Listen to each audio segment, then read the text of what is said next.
Hola, ¿cómo están? Mi nombre es Saúl López Santizo. Estoy aquí en este momento preparado para presentarles nuevamente la reflexión correspondiente a este día. Estamos en un lugar muy bonito, a la orilla de un pequeño lago o un pequeño río, y es en un parque cerca de nuestra casa, a unos 15 minutos más o menos. Vamos a contestarnos en esta hora algunas preguntas, entre otras, ¿cómo deberíamos nosotros de escuchar y qué deberíamos de escuchar? Es muy importante, como Pablo nos enseña, que nosotros debemos de aprender a oír, porque del oír viene la fe, de oír la palabra de Dios. Nuestra atención, lo que nosotros oímos, va a determinar mucho lo que nosotros pensamos y como consecuencia la forma de nuestras acciones, de nuestras actitudes.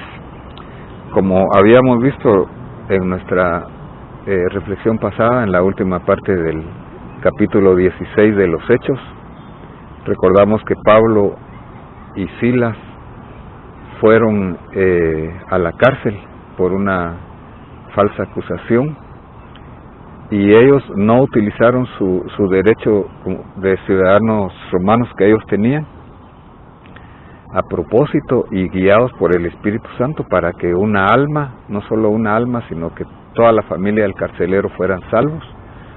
Por otro lado, cuando después de que sucede el terremoto y que ellos ya tenían libertad en sus manos y las puertas de la cárcel estaban abiertas, pero no salieron, llegan los jueces a decirles pueden salir, y ellos dicen no, sino que vengan a sacarnos, que no solamente manden el aviso, porque somos ciudadanos romanos. Entonces vemos de que el terremoto que sucedió en Filipos no fue necesariamente para que ellos fueran libres de la prisión material nada más, sino que fue para que fuera salvo el carcelero y toda su casa. Además, para enseñarnos a nosotros de que cuando nosotros tenemos una actitud de adoración y alabanza, hay libertad espiritual y hay libertad en cualquier cosa que nosotros tengamos. Luego aquí vamos a ver que ellos salen y llegan a una ciudad que se llama Tesalónica. Tesalónica está es una de las ciudades importantes, se consideraba que era la capital de la provincia de Macedonia, y vamos a leer aquí Hechos 17:1. Después de pasar por unos lugares que se llaman Anfípolis y Apolonia, Pablo y Silas llegaron a Tesalónica, donde había una sinagoga de los judíos. Aquí sí encontramos que hay una sinagoga. Y Pablo entró como era su costumbre, y por 3 días de reposo discutió con ellos basándose en las Escrituras. Entonces vamos a ver de que Pablo tiene su base en su plática, en su enseñanza, en su discipulado, en las Escrituras. Eso es lo primero que vamos a ver. En segundo, vamos a ver de que él tuvo una persistencia, porque fue 3 fines de semana o 3 días de reposo, y discutió, dice, con ellos.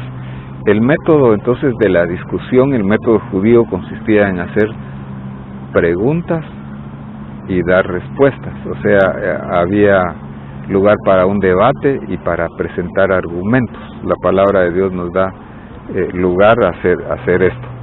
Y entonces vamos a ver qué fue lo que Pablo dijo. Vamos a ver qué oyeron los de Tesalónica, explicando, dice aquí, y presentando evidencias de que era necesario que Cristo, o sea, que el Mesías, padeciera y resucitara de entre los muertos. Entonces hay una necesidad que nosotros también tenemos que tener como base, de que Cristo tenía que venir, el Mesías, en su primera venida, para resolver el problema básico, que es el problema del pecado.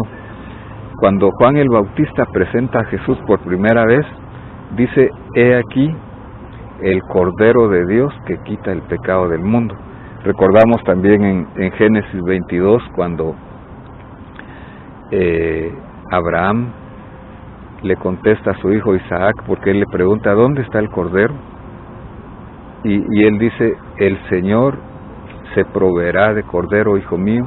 El Señor Yireh, dice la palabra Jehová Jireh, o el Señor Yireh, quiere decir que el Señor básicamente nos provee un Cordero. A ese monte, que es el monte de Moria actualmente, Abraham dijo: el monte donde el Señor se ha provisto de Cordero. Y realmente, si tú tienes cualquier necesidad, si nosotros tenemos cualquier necesidad, especialmente la necesidad de salvación, es en el Calvario, es en Jesús. Y eso fue lo que presentó Pablo aquí. Y él dice, diciendo: este Jesús que yo les anuncio es el Cristo. Este Jesús, ¿ya lo recibiste tú? Isaías 53 dice que Él mismo tomó nuestras enfermedades y nuestros dolores, el castigo de nuestra paz fue sobre Él, y por sus llagas hemos sido nosotros curados.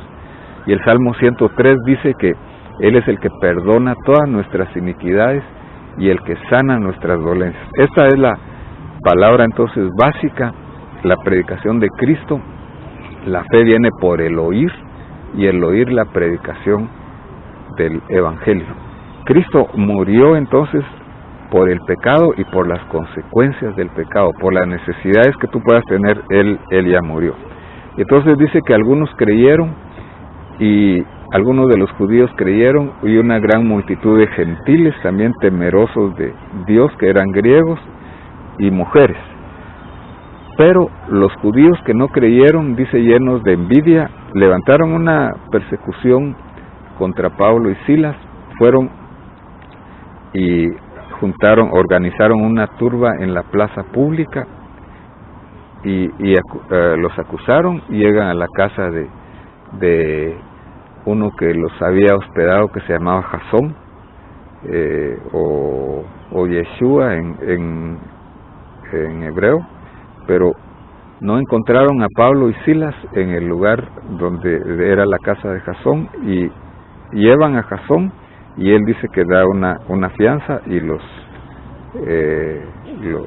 sacan, los dejan libres. Pero la acusación de ellos era: estos están actuando contra los decretos del César, diciendo que hay otro rey, Jesús. Sabemos que atrás decía: estos que han trastornado el mundo han venido acá también. Realmente el Evangelio es un Evangelio que cambia la vida, pero cambia desde el interior hacia el exterior. Es un Evangelio que tiene que tener un impacto en la vida social, que tiene que tener un cambio de vida en la forma de vivir de las personas, pero que enseña a sujetarse a las autoridades también, que enseña a orar por las autoridades. Entonces dice que el apóstol Pablo y Silas llegan a otra ciudad que se llama Berea. Entonces aquí en Berea vamos a aprender el cómo escuchar la palabra de Dios. Cuando llegan entonces a Berea, dice que fueron a la sinagoga de los judíos. Entonces aquí describe el escritor, o sea Lucas, los escribe con una característica muy importante. Dice: eran más nobles que los de Tesalónica.